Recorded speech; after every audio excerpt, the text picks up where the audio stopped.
Good afternoon, everyone. If I'm not speaking loud enough in the back row, just raise your hand. Because I have a tendency to not speak very loud. Welcome, everyone, both here in the room and online at the webinar seminar, deep dive into the evolution of carbon footprint of Dutch dairy. I'm here today to host you through the meeting. My name is Sanne Dekker. I am one of the authors of the paper that we're talking about today. I've been with Friesland Campina R&D for 10 years. And when I started working here, I was the first person here in this R&D building to work on sustainable farming. But now we have a team of 10 persons working really in R&D on really science-based sustainability measurements. And why are we here today? I am a very big supporter of the phrase, a better environment starts with yourself. And there's just one thing to that statement, and that is you cannot change the world on your own. So this is why we are here today, to just share all the knowledge that we have about this paper and to share it with the world, to share it with the people here in the room and other stakeholders in the Netherlands. So who's here today? There's around 230 people that have signed up for this meeting. 50 are here in the room, 180 are online. They're coming from all over the world, so there's 17 different countries represented. 1/3 of the people here is from Friesland Campina, 2/3 is externally interested parties.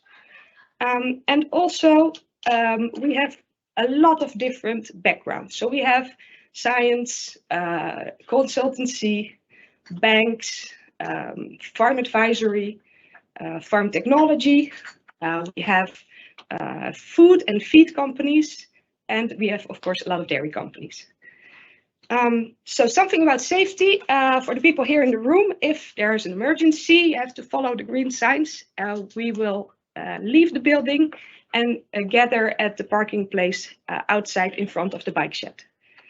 Then this meeting is recorded, so the questions that you ask, we will not put the camera into the room, but they still will be broadcasted, and we will share the recordings and the slides with all of you after the meeting, and also some other interested people who couldn't be here today. So just very shortly on antitrust, there's a lot of companies here today, so let's not discuss competitive matters. And we will have the program now. So we will have kickoff welcome words from Margrethe Jonkman. Then we will have 3 presentations. And then we will have 10 minutes for questions. So if you have any questions, both online or here in the room, state your name and state your organization so everybody knows who is asking the question. We will take questions from the chat. So during the presentations, the people online, they can ask their questions in this chat, and we will use a few from them. We can probably not answer all of them, but we will try to do as best as we can. Then, yeah, she is our corporate R&D director, and she is a big supporter of sustainability in general, but especially also on fact-based sustainability decision making. So you're already on the stage. I give the word to you. Thank you, Sanne. And welcome everybody online and here. It's a great honor for me to be here in this meeting, and I'm very proud of the team and of the co-workers who organized this meeting, but also prepared the paper. And why is it so important for us as Friesland Campina? If you look at Friesland Campina, our purpose, nourishing by nature, means that we want to give better nutrition for the world, a good living for farmers and now and for generations to come.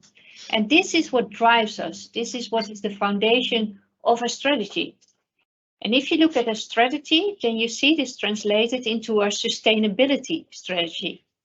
And in the sustainability strategy, we look at different areas, but one of the areas, one of the 6, is looking at climate. And if you look at climate, of course, you look at carbon footprint, you look at methane, you look at the different areas of the company and the cooperative. What can we do about it? And when we look at R&D, when we look at innovation in this building, we want to make impact. We want to contribute to the strategy. We want to contribute to our sustainability strategy. And we want to do that in a certain way. And I think this research of this afternoon really clearly shows how we want to do it. We want to do it fact-based, science-based, and not based on wishes or hopes for the futures, but really on a solid foundation of science and data. So that's very important for us. For us, it's also important to look at what are ways how we can make impact. How can we innovate in areas based on science? And not only looking forward, but always also looking backwards. What can we learn from current practices, but also what happened in the past? And maybe the last aspect, which is very important, is that we don't believe you can do it on your own. Because this is such a huge area, we need to make such important steps to contribute to climate, to the Paris Agreement, that we need input from different types of fields, that you need to work together. And I strongly believe in working together with science, with universities in these areas, with consultancies, but also with other companies.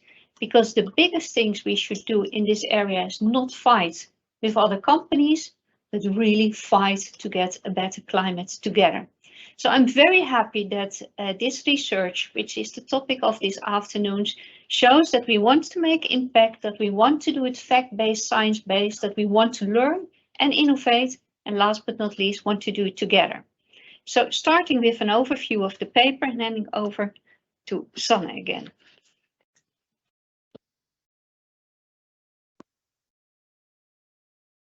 So we are going to start with our first speaker. He was born in Uruguay in 1982. He has 2 kids and a wife, lives in the Netherlands together. He's an agronomist by training. He has a PhD in production ecology and resource conservation of sustainable grazing livestock systems. And he's passionate about systems analysis and the link between agriculture and sustainability, and how farmers can contribute to a more sustainable future. He's working in Friesland Campina since 2020 in our expert team, Farm, Milk and Sustainability. And he's researching farm systems, regenerative agriculture, biodiversity, circularity, all those terms that we are all really thinking, what is it exactly? But he's not going to tell that today. Maybe in the next webinar, he's now going to present us the results. So Pablo, come to the stage. Thank you so much. So thanks everybody for being here and online also. Yeah, I will show a lot of slides now, but first I will ask the people in the room to raise your hand if you have heard about climate change. Great, that's good. How many of you know what the carbon footprint is? Also everybody, that's good. How many of you know about life cycle assessment? Also, wow, everybody here in the room knows about these topics. How many of you know what's the carbon footprint of the Dutch raw milk nowadays? So not everybody, so that's good. So that's why, Sanne said that 10 years ago she joined the company. Jeroen Hospers also did, maybe not 10 years, but close by. And they started to think about this and to put it in really scientific facts. And in the last 10 years, we haven't had that number updated. And so that's been a worry for quite some years to know, okay, what is the carbon footprint of the Dutch dairy milk? So that's one of the things that initiated this paper. And just to give you some general facts, you know what life cycle assessment is. So the carbon footprint is basically the amount of emissions that are created by a product or a service. In this case, is the raw milk within the Netherlands. And well, life cycle assessment goes from the cradle to the grave. And how we assess that, the main greenhouse gas emissions related to dairy are methane, CO2, and also nitrous oxide.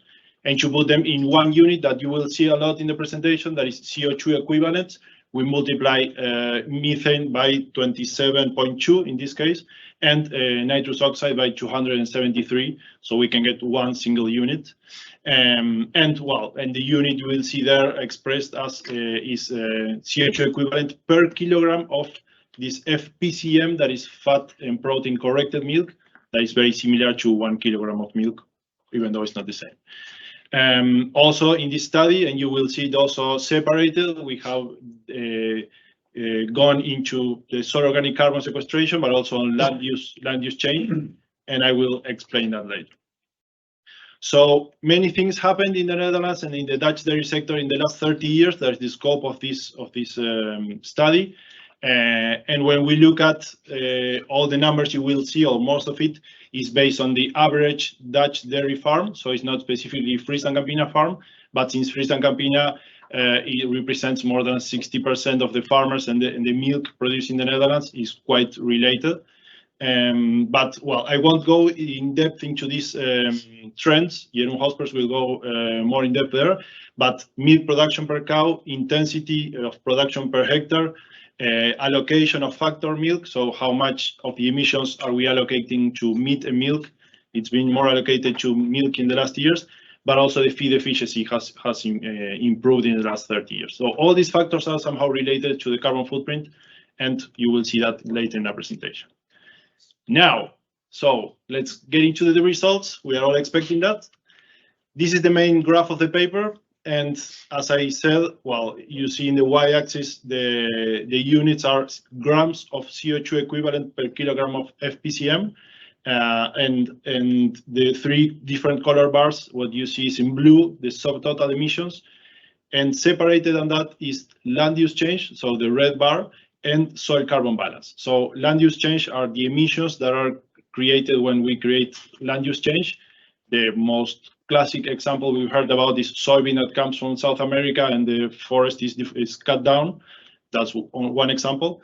And soil organic carbon balance is what you heard probably about carbon sequestration, but it's not the same. So basically it's the balance that of the carbon that happens in the soil. And it can be negative or it can be positive, but Jan-Peter Leschen will go in depth in that. And what you can see there is that, in the 90s, the carbon footprint was around 1,500 grams of CO2 equivalent, and nowadays is around 1,000. So yes, there's been a 35% reduction in the footprint in the last 30 years.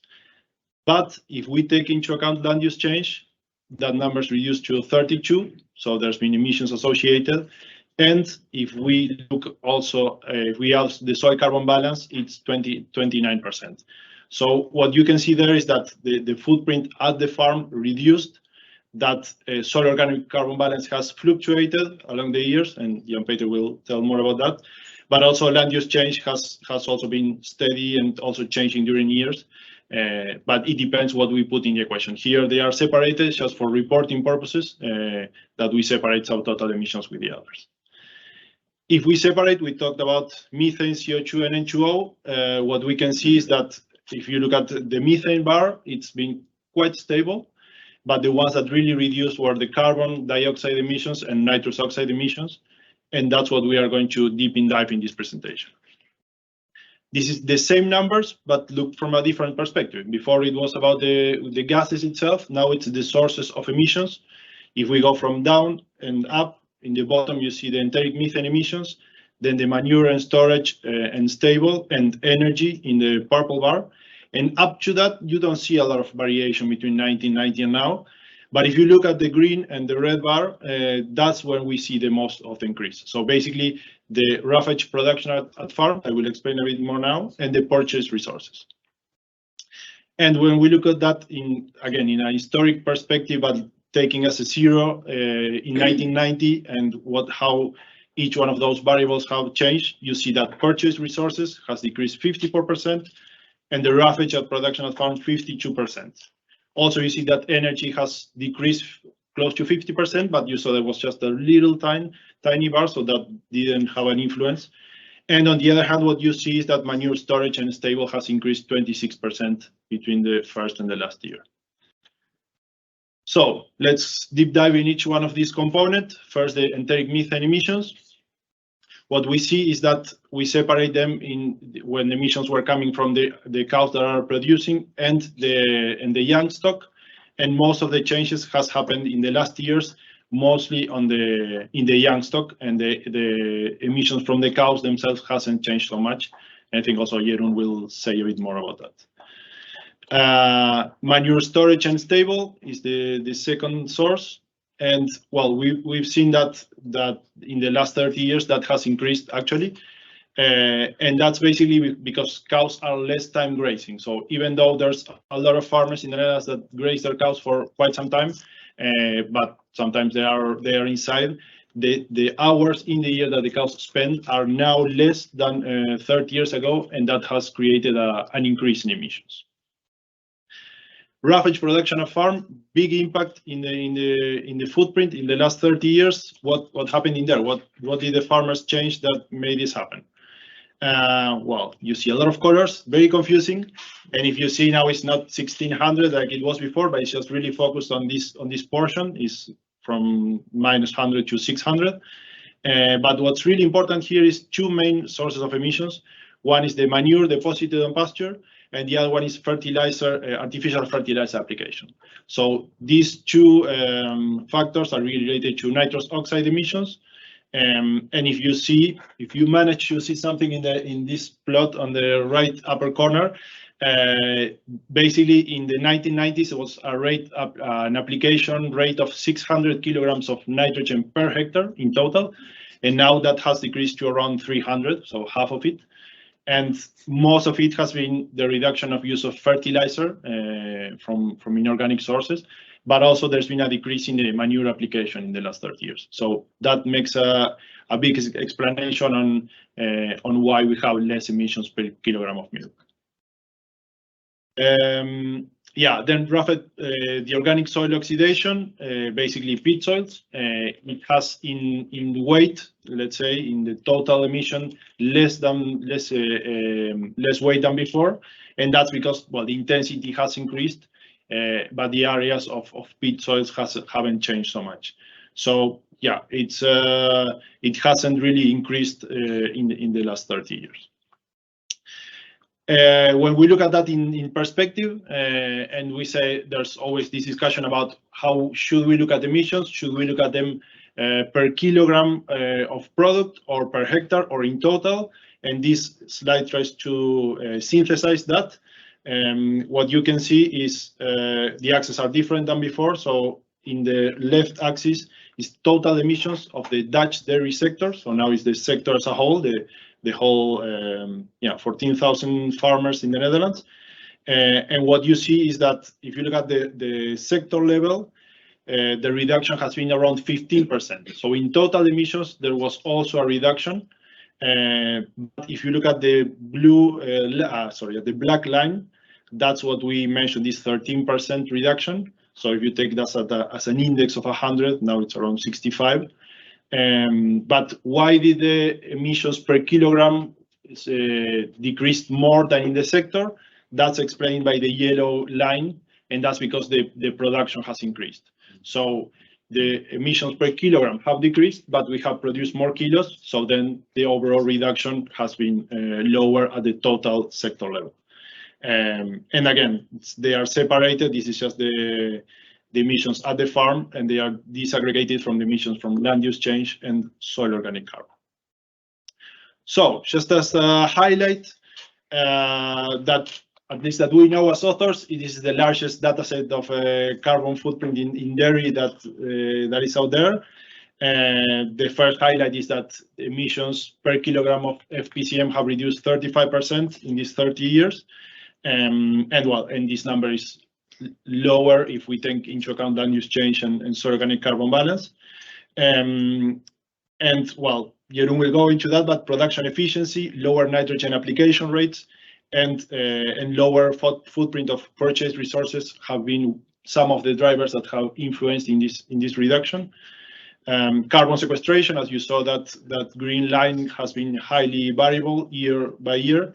But if you look at the trend, it has been lower and lower in the last years. And last but not least, this reduction in the footprint per kilogram of milk has been offset by higher levels of total production at the sector level. So yeah, thank you very much. And Yeah, thanks.